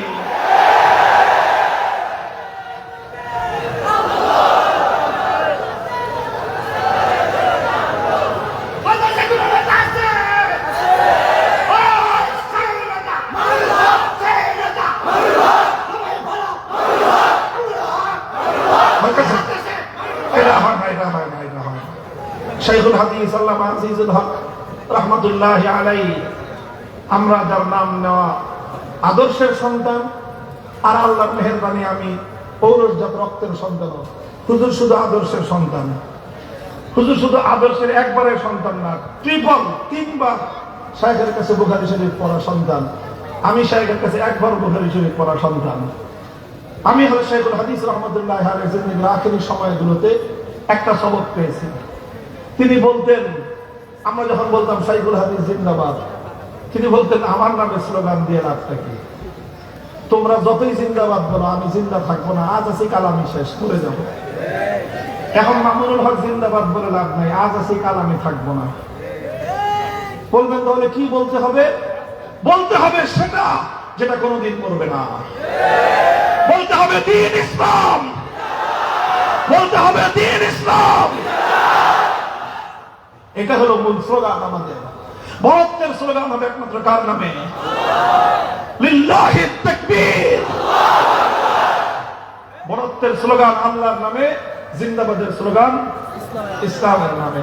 যাই হোক, আমি বলতেছিলাম এইভাবেই উম্মতের আলেম ওলামাদেরকে যদি সত্যিকার বিরাসতে আম্বিয়ার পূর্ণ জিম্মাদারি জাতির মধ্যে ধারণ করতে হয়, নবীর প্রত্যেকটা কাজের ক্ষেত্রে যোগ্য উত্তরাধিকার তৈরি করা আলেমদের ঐতিহাসিক জিম্মাদারি। বলবেন হুজুররা কি রাজনৈতিক দায়িত্ব সামাল দিতে পারবে? এইসব প্রশ্ন মানদাত্তা আমাদের 2021 সালের পরে 2025 সাল পর্যন্ত যারা দুনিয়ার খোঁজ খবর রাখে, এই প্রশ্ন করলে বলে হাসেও হাসবে। ওলামায়ে কেরাম, দারুল উলুম দেওবন্দের সন্তানেরা রাষ্ট্র এবং রাজনীতির ব্যাপারে তারা কতটুকু করতে পারে, আজ সেটা শুধুমাত্র থিওরিটিক্যাল কোনো বিষয় নয়, আজ সেটা শুধু বক্তব্যের বিষয় নয়। প্রায় 6.5 লক্ষ বর্গ কিলোমিটারের বিশাল রাজত্ব, বিশাল রাষ্ট্র, 4 কোটি পপুলেশন, বিশাল রাষ্ট্র, 30 জনের মতো মন্ত্রিসভা। সেই 30 জনের মন্ত্রিসভার আমিরুল মুমিনিন থেকে নিয়ে শুরু করে 28 জন মন্ত্রী সব দেওবন্দের পড়ুয়া মাদ্রাসার আলেম ওলামা। নাম হলো তার ইমারতে ইসলামিয়া। আফগানিস্তানের নাম শুনলে অনেকের তো এমনি কাঁপাকাঁপি শুরু হয়ে যায়। তালেবানের নাম নিলে তো কথাই নাই। আলহামদুলিল্লাহ, এই রোগ এই আতঙ্ক বেঈমানদের হৃদয়ে আল্লাহ তৈরি করে দিয়েছেন। আলহামদুলিল্লাহ বলতে হয় আজ বাংলাদেশের দেশে দাঁড়িয়ে একজন কওমি মাদ্রাসার গর্বিত সন্তান হিসেবে, একজন আলেমে দ্বীন হিসেবে আজ এ কথা আমরা পরিষ্কার ভাষায় জাতিকে বলতে চাই। হে বাংলার মানুষ, হাল্লাকুম ফিল ফালাহি ওয়ার রুশদ ওয়া আন ইয়াসবুদা লাকুম মুলকুকুম। হে বাংলার মানুষ, তোমরা কি চাও কামিয়াব হতে? তোমরা কি চাও আত্মমর্যাদা নিয়ে বিশ্ব দরবারে মাথা উঁচু করে দাঁড়াতে? তোমরা কি চাও তোমাদের রাষ্ট্রের স্বাধীনতা অক্ষুণ্ণ থাকুক? এমনি চাইলে থাকবে না। আরে দেশের স্বাধীনতা, দেশের গৌরব, জাতির মর্যাদা রক্ষা করা কারা কারা চাও?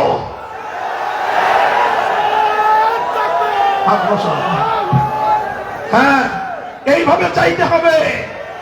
দেখো, আমি তোমাদেরকে দুটি দৃষ্টান্ত শোনাই। বসো, এই খেয়াল করে শোনো, দুইটা দৃষ্টান্ত শোনাবো তোমাদেরকে। একটা রাষ্ট্রের পররাষ্ট্রমন্ত্রী, এই কথা শুনুন, এক রাষ্ট্রের, এই জবাব দেন, এক রাষ্ট্রের পররাষ্ট্রমন্ত্রী তিনি বলতেছেন যে অমুক রাষ্ট্রের সাথে আমাদের সম্পর্ক তো স্বামী স্ত্রীর মতো। মনে আছে কথা? কার কার মনে আছে? হাত তুলেন তো। আলহামদুলিল্লাহ। না, এই পররাষ্ট্রমন্ত্রীটা উগান্ডার ছিলেন। হ্যাঁ, আফ্রিকা জঙ্গলের কোথায়? এই বাংলাদেশের পররাষ্ট্রমন্ত্রী ছিলেন। তিনি কি বললেন? আমাদের সম্পর্ক তাদের সাথে স্বামী স্ত্রীর মতো। মানে স্বামী তোমরা, মানে আমাদের দেশ স্বামী না স্ত্রী? নিজেরা তাদের স্ত্রীর পরিচয় দিয়ে তারা জাতের উঠতে চেয়েছিল। বলছিল আমরা তোমাদেরকে যা চাও তাই নেই, চাওয়ার আগেই নেই। এইভাবে সব দিয়ে দিয়ে তাদের কাছ থেকে একটু ভিক্ষা নিয়ে থাকতো। কি নিয়ে থাকতো? আরে জোরে বলো, কি নিয়ে? ভিক্ষার খয়রাত খেয়ে খেয়ে 15 বছর বেঁচেছিল। এই হলো একটা রাষ্ট্র এবং সেই রাষ্ট্রের প্রধানমন্ত্রীর আচরণ। আর গত 2 মাস আগে সেই ভারতে আরেকটা রাষ্ট্রের একজন পররাষ্ট্রমন্ত্রী আসলেন। গোটা ভারতের পররাষ্ট্রমন্ত্রী সহ গোটা ভারত রাষ্ট্র দাঁড়িয়ে তাকে সালাম করার মধ্যে নিজেদের গৌরব খুঁজে পেয়েছিল। সেই রাষ্ট্রটার নাম বাংলাদেশ কিনা? আফগানিস্তান। সেই রাষ্ট্রটার নাম হলো ইমারতে ইসলামিয়া। আলহামদুলিল্লাহ। আরো মজার কথা, সেই রাষ্ট্রের পররাষ্ট্রমন্ত্রী স্যুট টাই পরা জাতিসংঘের কর্মকর্তা। সেই রাষ্ট্রের পররাষ্ট্রমন্ত্রীর নাম হলো মোল্লা মোহাম্মদ আমির খান মুত্তাকি। মানে আমাদের মতো সাধারণ মোল্লা না। কেমন মোল্লা? পরহেজগার মোল্লা। মুত্তাকি মানে কি? মানে পরহেজগার মোল্লা, মানে লোক সাধারণ মোল্লা না, পরহেজগার মোল্লা একজন। তিনি হলেন পররাষ্ট্রমন্ত্রী। জিজ্ঞাসা করবা তার শিক্ষাগত যোগ্যতা কি? হুজুর সহ আমরা সেই পররাষ্ট্রমন্ত্রীর সঙ্গে বসে এক টেবিলে আমরা বৈঠক করেছি, প্রশ্নের পর প্রশ্ন করেছি। ওয়াল্লাহ, আল্লাহর নামে শপথ করে বলতেছি, আমরা যতটুকু দেখেছি আমাদের সাথে একজন রাষ্ট্রীয় অতিথি হিসেবে যতটুকু সম্মান দেওয়া তার চেয়ে একজন পরিমাণ কম দেয় নেই। সমস্ত সম্মান রক্ষা করে আমাদের সঙ্গে তার রাষ্ট্রের আমাদের প্রত্যেকটা প্রশ্নের জবাব দিয়েছেন। আর এই পূর্ণ সময় মাথায় ছিল পাগড়ি, হাতে ছিল তসবিহ। যখন আমরা কথা বলতেছি তখন ওনার মুখ বন্ধ, কান দিয়ে কথা শুনতেছেন, হাত দিয়ে তসবিহ টিপতেছেন, মুখ দিয়ে জুবানের মধ্যে আল্লাহর নাম জিকির করতেছেন। আবার যখন তিনি বলেন কথা তখন তার তসবিহ বন্ধ, যখন আমরা কথা বলি তখন তার তসবিহ চলে। এটা শুধুমাত্র পররাষ্ট্রমন্ত্রীর দৃশ্য নয়। আমরা সেই দেশে সেখানকার পানি এবং বিদ্যুৎ মন্ত্রণালয়ের মন্ত্রী মোল্লা আব্দুল মনসুর হাফিজাহুল্লাহ, ওনার সাথে গেলাম, একই দৃশ্য। আমরা গেলাম ওয়াজারাতুল আমরি বিল মারুফ ওয়ান নাহি আনিল মুনকার। পৃথিবীতে এক বিস্ময়কর মন্ত্রণালয়, যেই মন্ত্রণালয় কায়েম হয়েছে আল্লাহর কোরআনের একটা আয়াত বাস্তবায়নের জন্য। সুবহানাল্লাহ বলবা না? الذين إن مكناهم في الأرض أقاموا الصلاة وآتوا الزكاة وأمروا بالمعروف ونهوا عن المنكر। আমরা জিজ্ঞাসা করলাম যে আমর বিল মারুফ নাহি আনিল মুনকার মন্ত্রণালয়, এটা আবার কেমন মন্ত্রণালয়? তারা বললেন এটা সেই মন্ত্রণালয় আল্লাহর কোরআন যে মন্ত্রণালয় কায়েম করার নির্দেশ দিয়েছেন। মুসলমানরা যদি রাষ্ট্র ক্ষমতা পায়, সে রাষ্ট্র কিভাবে পরিচালিত হবে, মুসলিম শাসক বর্গের কি দায়িত্ব হবে, আল্লাহর কোরআন সেই দায়িত্ব সরাসরি বলে দিয়েছে যে সেই রাষ্ট্রের অন্যতম দায়িত্ব হবে আমর বিল মারুফ নাহি আনিল মুনকার, সৎ কাজের আদেশ দেওয়া, অসৎ কাজে বাধা দেওয়া। আমরা আল্লাহর কোরআনের এই আয়াত বাস্তবায়ন করার জন্য রাষ্ট্রের সবচেয়ে প্রভাবশালী, সবচেয়ে গুরুত্বপূর্ণ মন্ত্রণালয় আমরা স্থাপন করেছি। এক রাত্রে শেষ হবে না, গল্প বলতে গেলে এক রাতে শেষ হবে না। আল্লাহ, আমি দেখেছি, আমি খুঁটিয়ে খুঁটিয়ে জিজ্ঞাসা করছি, যেহেতু আমার রাষ্ট্র রাজনীতি এটা আমার সাবজেক্ট। আলহামদুলিল্লাহ, পৃথিবীর অনেক দেশের অনেক বিষয়ে খবর আছে আমাদের কাছে। আমি খোঁজ খবর নিয়েছি যে এই মন্ত্রণালয়টা কিভাবে চলে, কিভাবে চলে।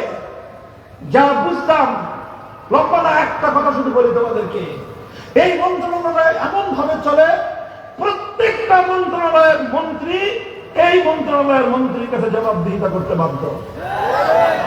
তুমি তোমার অর্থ মন্ত্রণালয় চালাবা, তোমার অর্থ মন্ত্রণালয় কেমনে চলতেছে, না তুমি অর্থ মন্ত্রণালয় টাকা দিয়ে বিদেশে বেগম করা করতেছো,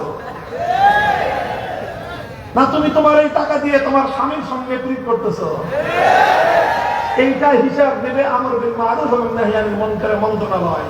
এই মন্ত্রণালয় থেকে সার্বক্ষণিক একজন নেত্রান, একজন এটা কি বলে পর্যবেক্ষক অর্থ মন্ত্রণালয় নিযুক্ত আছে, শিক্ষা মন্ত্রণালয় নিযুক্ত আছে। প্রত্যেকটা মন্ত্রণালয় একজন করে লোক আমর বিল মারুফ ওয়া নাহি আনিল মুনকার মন্ত্রণালয় থেকে সেখানে প্রতিষ্ঠিত আছে। আলহামদুলিল্লাহ বলো। 30 জন যদি হয় মন্ত্রী, তার 28 জন কওমি মাদ্রাসার হুজুর, আর কোনো পড়াশোনা নাই। আলহামদুলিল্লাহ, মাত্র 4 বছরের ব্যবধানে সারা দুনিয়াকে তারা তাক লাগাই দিয়েছে। সেটা ব্যর্থ রাষ্ট্র হয় নাই। তারা যখন ক্ষমতায় আসে 2021 সালের 15ই আগস্ট, আল্লাহ পাক এই 15ই আগস্টকে উম্মতের জন্য বরকতময় করছেন। এই 15ই আগস্ট তারা ক্ষমতায় আসলেন। ক্ষমতায় আসছে যখন, তখন তাদের দেশের যে মুদ্রা, যে টাকা, ওটাকে বলা হয় আফগানি। আমাদের দেশে কি বলে টাকা না, ওই দেশে ওরা বলে আফগানি, পাকিস্তানে বলে রুপিয়া, ভারত এরকম, সৌদি আরবে বলে দিনা, এই কি বলে রিয়াল, এরকম আফগানিস্তানে বলে আফগানি। সেখানে $1 130 আফগানি পাওয়া যেত 4 বছর আগে। আর আমরা 2025 সালের এই যে সেপ্টেম্বর মাসে গিয়ে আসলাম, তখন যে দেখেছি সেখানে $1 আফগানি মুদ্রা পাওয়া যায় মাত্র 65। 4 বছরে আফগানি মুদ্রার দাম কত পার্সেন্ট বাড়ছে? 100% বাড়ছে। আগে ছিল 130 আফগানির যেই দাম, এখন 65 আফগানির সেই দাম। 2021 সালে বাংলাদেশের টাকা $1 পাওয়া যেত 95 টাকা, 2025 সালে এসে $1 পাওয়া যায় বাংলাদেশের 125 টাকা।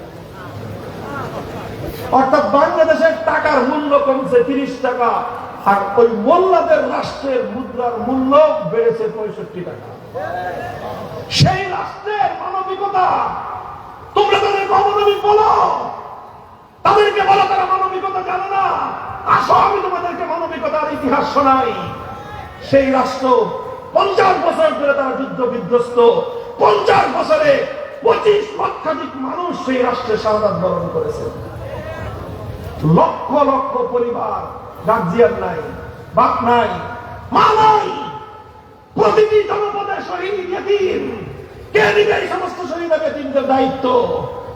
এই মোল্লারা রাষ্ট্র প্রতিষ্ঠা করার পর বলেছে, আমার এই রাষ্ট্রে কোন ইতিম, কোন বিধবা, কোন দুস্থ মানুষ না খেয়ে থাকবে না। না খেয়ে থাকলে আমিরুল মুমিনিন না খেয়ে থাকবে, না খেয়ে থাকলে মন্ত্রীরা না খেয়ে থাকবে, না খেয়ে থাকলে বড় লোকরা না খেয়ে থাকবে, কোন ইতিম না খেয়ে থাকবে না। এটাই মোল্লাদের রাষ্ট্র।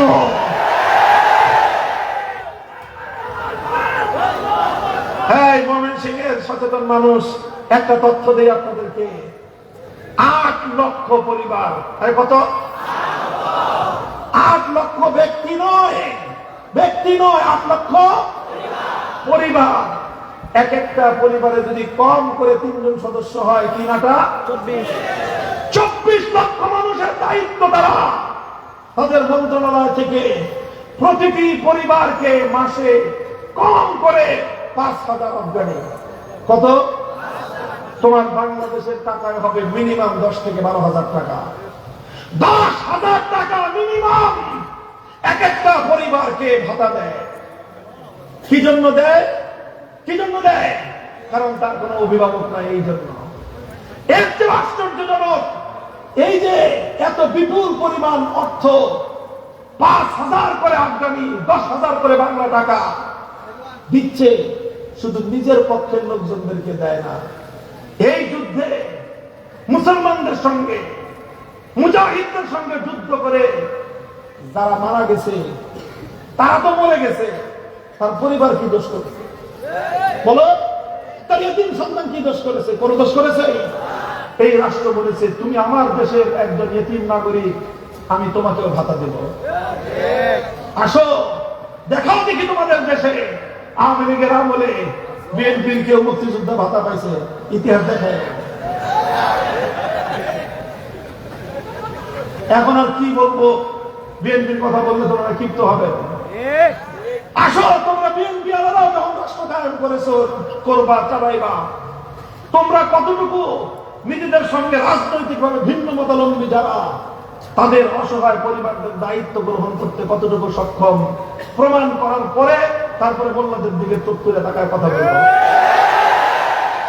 আমরা মাদ্রাসার সন্তানেরা, আমরা দারুল উলুমের সন্তানেরা আজ পৃথিবীর বুকে সেই নজির কায়েম করে কথা বলতে বসেছি। আলহামদুলিল্লাহ। বলবেন তো হুজুর, তাদের সাথে আপনাদের কি সম্পর্ক? সম্পর্ক একটাই, ইমানদার, ইমানি ভাই। আরো সম্পর্ক আছে, তারাও দেওবন্দের ছাত্র, আমরাও দেওবন্দের ছাত্র। এই মডার্ন ইসলামপন্থীরা যারা মনে করো এই কওমি মাদ্রাসার হুজুররা রাষ্ট্র চালাইতে পারবে না, আজ ইমারতে ইসলামিয়ার মন্ত্রীদের পা দিয়ে 100 বছর পানি খাওয়ার পরে তাদের কাছাকাছি পৌঁছতে পারবা। আলহামদুলিল্লাহ। আমি অত্যন্ত আত্মবিশ্বাসী, আমি অত্যন্ত আস্থার সঙ্গে বলতে পারি, এই সোনার বাংলাদেশ আমাদের হাতে 3 মাসের জন্য দায়িত্ব দাও, 50 বছরের শূন্যতা পূরণ করে দেখিয়ে দেব।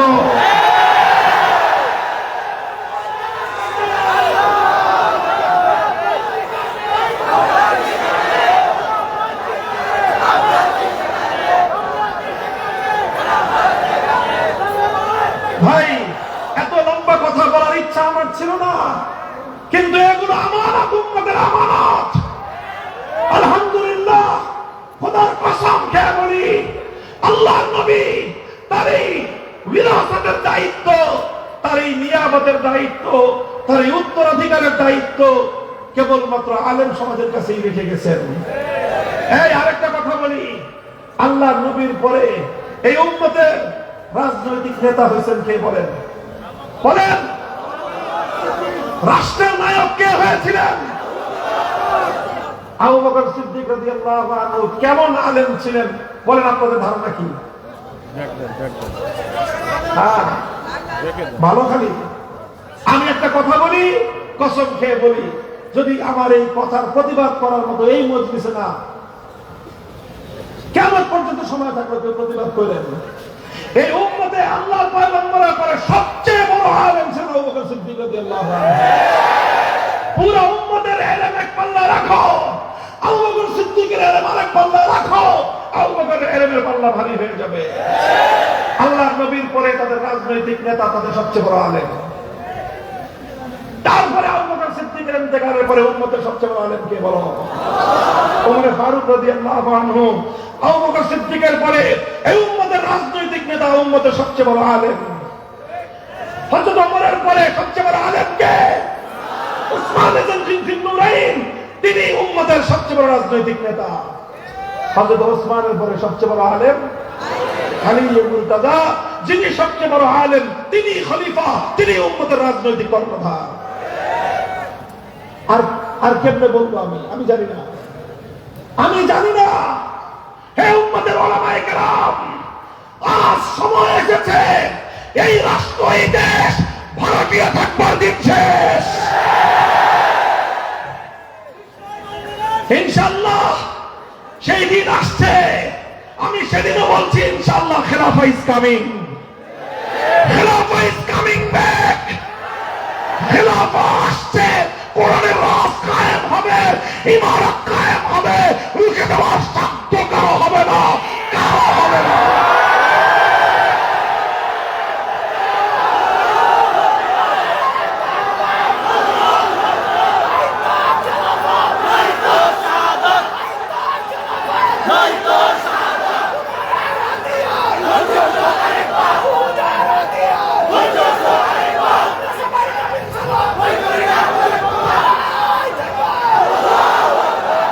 সর্বশেষ পয়গাম আমার আগে আমার ভাই মুফতি সাখাওয়াত হোসেন রাজি ভাই, উনি একটা বিষয় আলোচনা করতেছিলেন, 1947 সালের দেশ বিভাগ।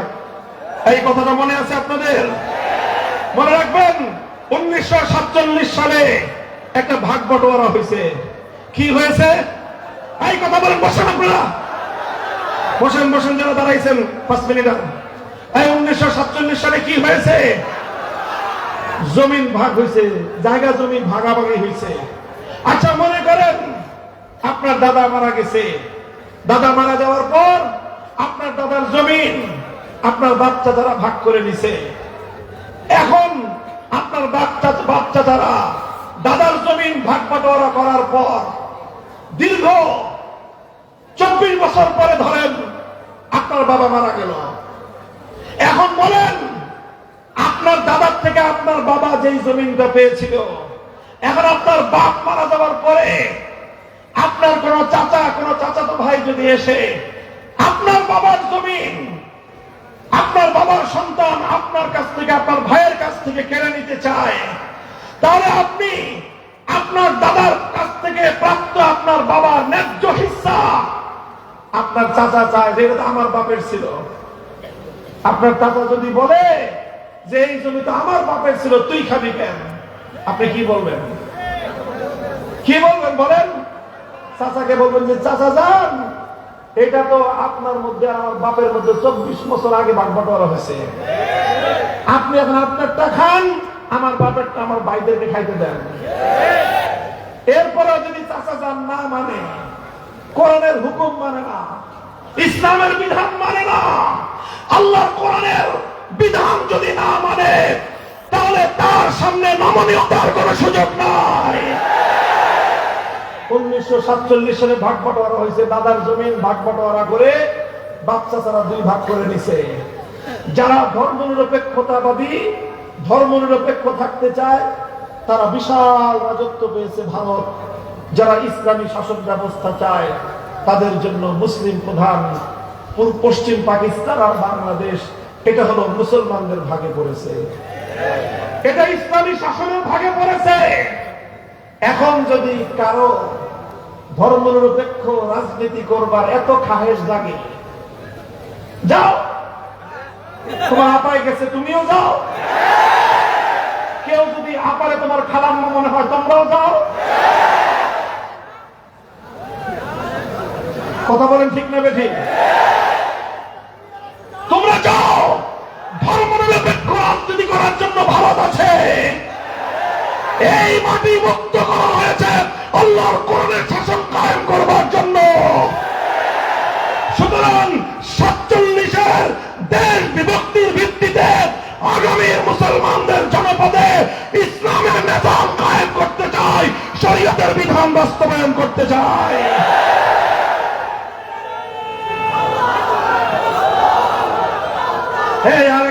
আরেকটা কথা দেখেন, 1972 থেকে 2024 সাল পর্যন্ত এই আমাদের বাপ চাচার ভাগ বটোয়ারার কথা যেন আমরা মুখে উচ্চারণ করতে না পারি, এই ফ্যাসিবাদী শক্তিরা আমাদের মুখ চেপে বন্ধ করে রেখেছিল।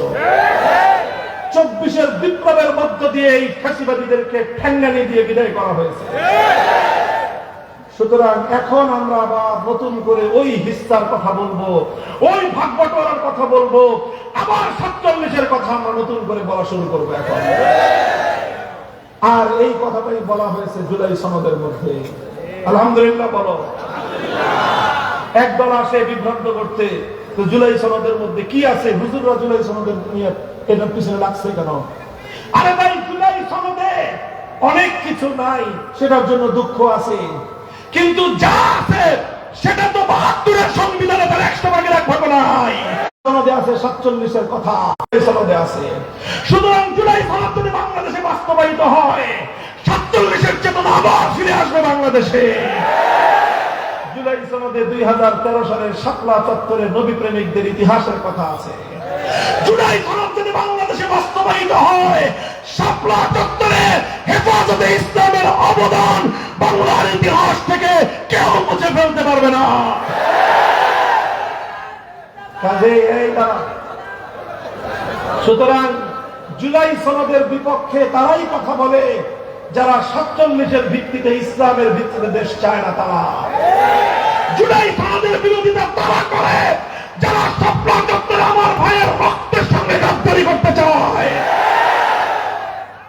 মুহতারাম হাজিরিন, কাজেই আমরা আমার ভাইয়ের রক্তের সঙ্গে গাদ্দারি করতেও পারবো না, বরদাস্ত করতে পারবো না। 47-এর দেশ বিভাগ, 71-এর মুক্তিযুদ্ধ, 13 সালের শাপলার ইতিহাস, 24-এর জুলাই বিপ্লবকে ভিত্তি করে আগামীর বাংলাদেশ গড়ে উঠবে।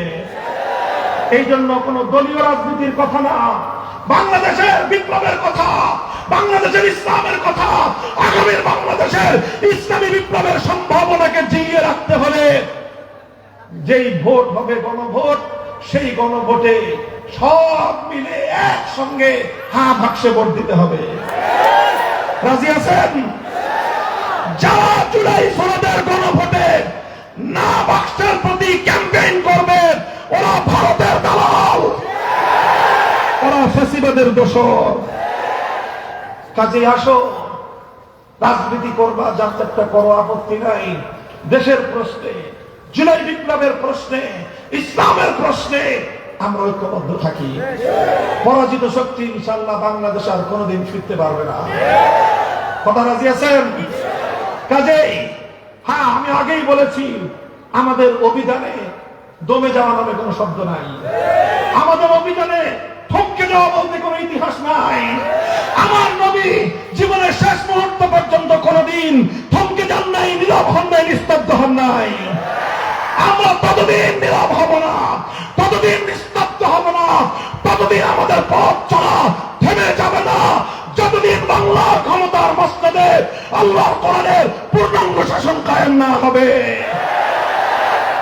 কাজেই আমি গোটা বাংলার মানুষকে এক শপথে উজ্জীবিত করতেছি।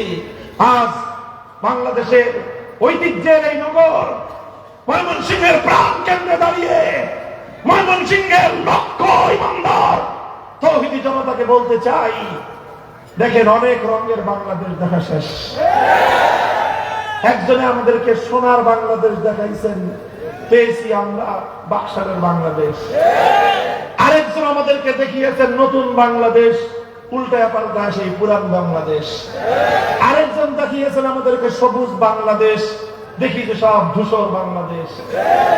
আরেকজন বললেন ডিজিটাল বাংলাদেশ, আমরা দেখলাম ডিজিটাল কায়দায় দেশের মানুষের মাথার ঘাম পায়ে ফেলানো পয়সা জমা বাংলাদেশ ব্যাংক থেকে ডিজিটাল কায়দায় হাজার হাজার কোটি টাকা পাচার হয়ে যায়, খবর পাই না আমরা।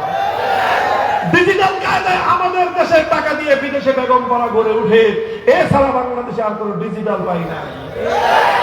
সব রঙের বাংলাদেশ দেখা শেষ, সোনার বাংলাদেশ দেখা শেষ, নতুন বাংলাদেশ দেখা শেষ, সবুজ বাংলাদেশ দেখা শেষ, ডিজিটাল বাংলাদেশ দেখা শেষ। আগামীর বাংলাদেশ দেখতে চাই, ইসলামের বাংলাদেশ, খিলাফতের বাংলাদেশ, আল কোরআনের বাংলাদেশ।